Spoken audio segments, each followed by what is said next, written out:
families and children of people who are in prison. Now, people pay attention to the prisoner and they pay attention to the victim, but what about the families, right? Well, they just kind of forget about it. That's right. And so children, I was over there right before Christmas, and their whole house that they use for their offices was filled with toys that they're giving to children of prisoners, and so that they can brighten up their day. And Alice does a lovely job of running that charity. Wow. Yeah, so we have, in the charities in Middle Tennessee, we're very lucky to have some really first-rate leaders. Well, I think, too, that we are also extremely blessed to have Baptist Healing Trust. Oh, well, thanks. Organization because of the nature of your organization. And now, Mr. Chapman, the more I find out about you because of the nature of you, I don't think that this Baptist Healing Trust would be what it is if it didn't have a personality such as yourself. Like you said, you are a CEO.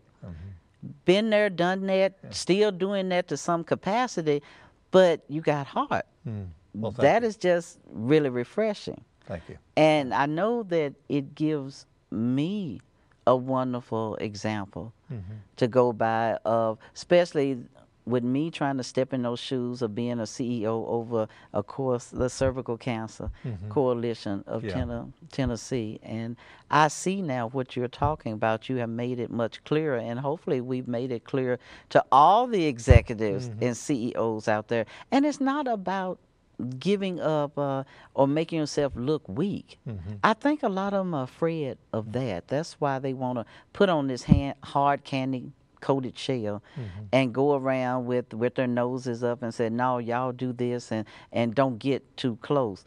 Well, I want to say we love what you're doing with the Cervical Cancer Coalition. I think you're drawing attention to obviously a very important subject, and it's really crucial that people notice this issue and try to support those efforts with contributions, with volunteer help, whatever they can do. A lot of Mother Teresa said this. People complain about God. Why would God let horrible things happen to people? And Mother Teresa said, actually, God enabled all of us to help solve these problems. If there doesn't need to be so much poverty in the world. There doesn't need to be so much hunger. There doesn't need to be so much suffering if we just will help each other and live love. But wasn't it said that we are our brother's keeper? Isn't that what that meant? What he meant for us? To do. Well, I think we're all brothers and sisters, all of us, and I think if we just accept that idea and really, that's what everybody says they believe. They just don't always act like that. So we all. Well, like you see, it can get pretty hard trying to practice what you preach when you do run up on a challenging personality. Let's put it that way. That sometimes it can make you just want to run the other way or not. Somebody, cut you off in traffic, or you're trying to, you see this parking space trying to pull in and somebody zips in front of it, and I mean, road rage come out, and it's just all over, and you need to get and just stop for a minute, and like you said, take deep breaths. Don't get out and kind of beat up the person. Yeah, I really think we all need reminders. I certainly include myself in that. I forget, and I think. Well, I do too. Just yesterday. Just yesterday. Well, I think, our kind of catchphrase that we use with our work is live, love, not fear. Live out of love. How much of your life are you living afraid of being fired, afraid of, somebody next door, afraid of your boss, And my heart breaks for anybody out there who works for a boss that they're afraid of. We just hate to see that. But if we can figure out how to kind of nurture and live love in our lives, this is what everybody again says they believe. But if you ask people how much of their lives do they live in fear, usually they make a lot of decisions. And sometimes what is so tragic also, Mr. Chapman, is that we are in the Bible Belt.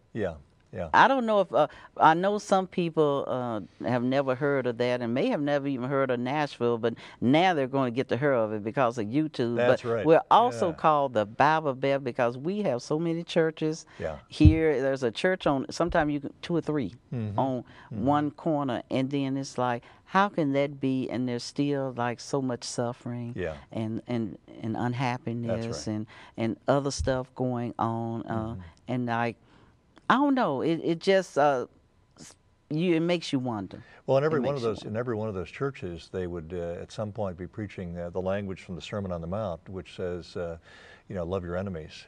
And I ask people who tell me they're Christians, I say, you've been praying for your enemies recently? How you doing praying for your enemies? Oh, I bet you got a response for that. Yeah, well, people just laugh, you know, because they laugh because they go, "Are you kidding me?" You know. So I think that's the challenge of any faith, not just Christianity, Right. but other faiths. It's Yeah. really to live.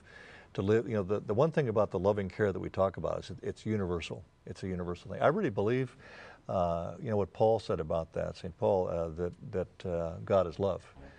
God, I take that literally. Wow. So, Oh, yeah. it look like I said, Yeah. we get to having fun. There we are. And there we are. We All are right. out of time. Yeah. I'm so so glad you came on the show. Thank you. And I Thank want you. to thank my viewing audience for tuning in. And I want to remind you that now there will be no excuse. You don't have a TV, you got direct TV. As long as you got a computer, you can go to the library, get on the internet at the library and go to youtube.com, and you can catch the wonderful shows that we're getting ready to have, such as just what we had today with Mr. Chapman and the Baptist Healing Trust Foundation. And also pick up a copy of his book. Thanks again for coming out, and you have a good year. Okay, thank